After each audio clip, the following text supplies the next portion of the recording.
Salutatis we have a little topic right now, switching between the active and the passive in the perfect system. So we've talked about how um, the passive verbs in the perfect system are two words, and in the active, they're only one word. So that makes it a little bit complicated. You sort of have to switch gears in your brain.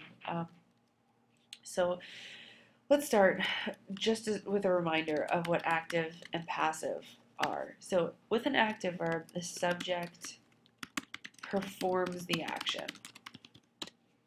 In the passive, it's opposite of that. The subject receives the action. So let's get into some examples because that's really all we're going to do at the moment. We're going to do the same example over and over again. We're going to look at all three tenses. We're going to look at active and passive in English and in Latin. So let's start with the English. We're going to start off with an English active sentence. We're going to make it passive. Then we're going to translate both of those into Latin. So when we're done, we're going to have four phrases.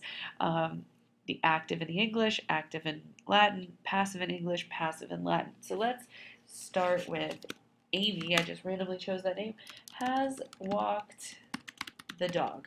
I love using this example because you can actually see the difference between the active and the passive in your mind when you think of this.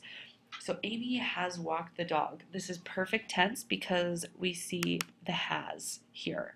Remember, perfect is have or has.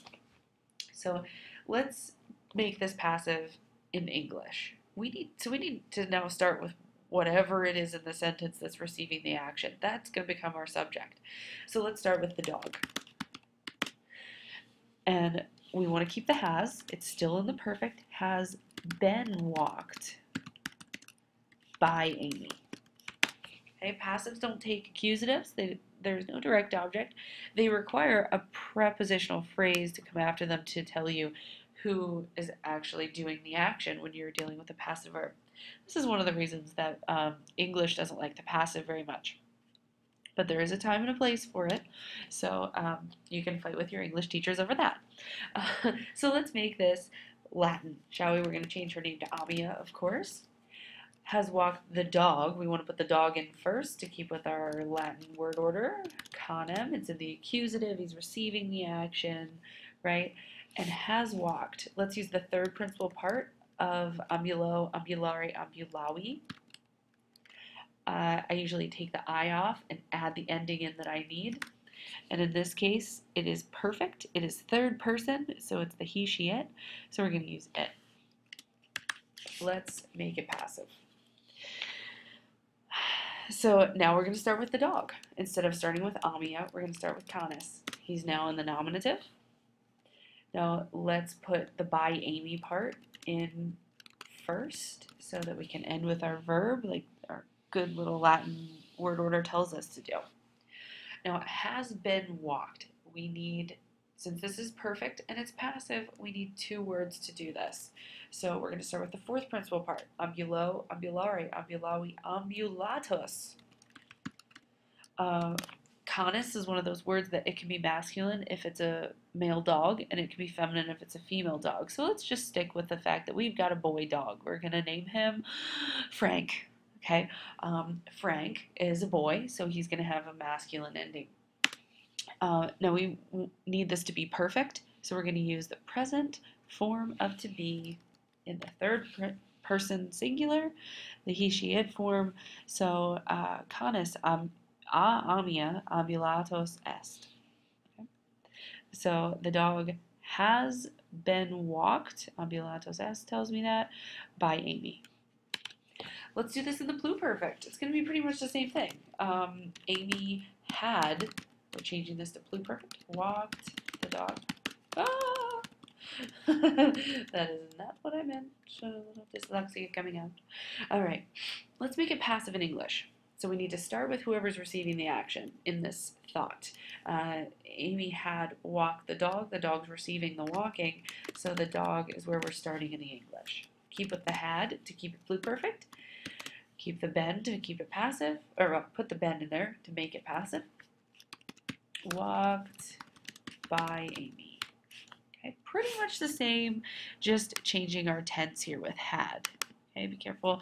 Pluperfect is had, regular perfect is has. Let's make this Latin, shall we? We're going to start with amia again. Put our accusative in there as the dog, and then had walked in the active is still using the third principal part, but we need to put a pluperfect ending on it in the third person singular, the he, she, it form. So we use ambula whereat. Now we're going to start with dog. Canis. We're still talking about Frank, so he's going to be a boy dog. But let's get the amia in here first so that we can put our verb at the end. Since this is pluperfect passive, we need two words. Let's start with the fourth principal part. Ambulo, ambulari, ambulavi, ambulatus. And since Frank is a boy, we're going to stick with the us ending. But we're going to change this from the perfect to the pluperfect. We're not going to use est anymore. Est is the present form of to be that tells us it's perfect. Now we want to use the imperfect form of to be that tells us it's pluperfect. All right, so ambulatus erat, two words telling me it's passive. And the very last one we're going to do, Amy will have walked the dog. Almost did it again. So let's make this passive in English. Let's start with who's receiving the action. The dog will have been walked by Amy.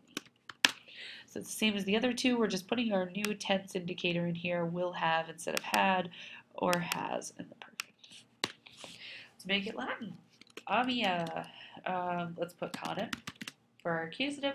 Will have walked, still using the third principal part, ambula, and then we need to add our future perfect ending to it. So erit instead of erat.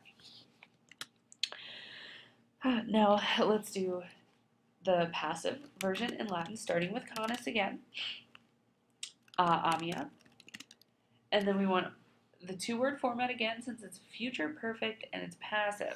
So ambulatus, Frank is still a boy, so keep that os on there. And we're going to end with erit instead of erat. This is the part that actually changes the tense. You'll notice that the first word doesn't change the whole way through.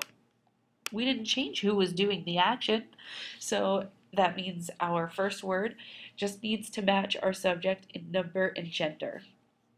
And it does. It's masculine because Frank is a boy. It's singular because Frank is only one boy, right? So, things I want to point out. I want to point out that when you go from active on this side to passive, you're going to add, or you're going to sort of switch things around. You need to switch this accusative to a nominative, like canis, canem, canis. Let's say it's girl in the accusative, puellam to puella. You know, if you need to use your chart, I know it's the beginning of the year, you're a little rusty, go ahead, but make sure you make that switch. Your subject has to switch from accusative in the active to the nominative in the passive sentence.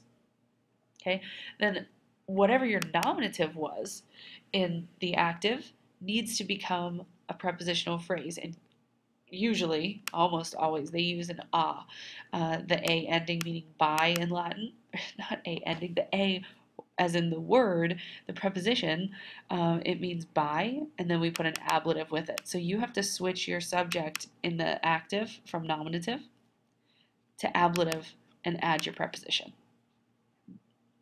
That is a preposition. It is not a typo. It kind of looks out of place there. Now, the verb, I think, might be the hardest part because you're switching from a one-word format to a two-word format. But it still isn't all that bad. I think the hardest one is the perfect, actually. So we start with ambulawit, and we go to the two-word format, ambulatus est. Make sure that you make this switch all right, because your perfect endings in the active don't look anything like the perfect active or perfect endings in the passive. But then when you get to pluperfect and future perfect, that's not the case. You just have to take this ending off, erat, make it the second word, and change the ending from a V to a tus, and you're good to go, pretty much. There is one exception to that in the plural. Let's change this to Amy walks the dogs. Amy, let's say we'll have walked the dogs, plural for dogs. That means dogs is plural in the English. The dogs will have been walked by Amy. In the Latin, omnia canes, it's plural. Ambulaverint. This is the one time that you can have int. Actually, there is another time. It doesn't come through Latin 3, so don't worry about it right now. So when we make it passive in Latin, it does change a little bit. So the dogs, we're going to start with canes. And these stayed the same. I didn't make a mistake. Canes is accusative. The es is accusative third declension. And canes is also nominative third declension. So don't think I made a mistake. We're all good to go. Let's put our amia in here. And then ambulatus, we're going to, now I almost made a mistake. Ambulati, it's masculine. Let's say we have, Frank has some babies, right? And he has all little Franks, multiple Franks. So this is going to be masculine and plural as well, just like our subject. But the part that changes is that this is erunt. Erunt can never appear as its own word. It can't stand alone. So int, if it occurs, can't stand by itself as its own word. So they had to change this to erunt. So I apologize for that. It's kind of a bummer because it's an exception, but think of it as an exception. All right, this went like twice as long as I expected it to, but that's okay. Let me know if you have any questions, and I would like you to start, do what I've done with a different sentence. So let's say the girl, let's keep this simple. Let's say scares the boy. I would like you to do the other three phrases. So make it passive in English, and then give me the active phrase in Latin and the passive phrase in Latin. So you're just finishing this example. The girl scares the boy. Good luck. Straw out.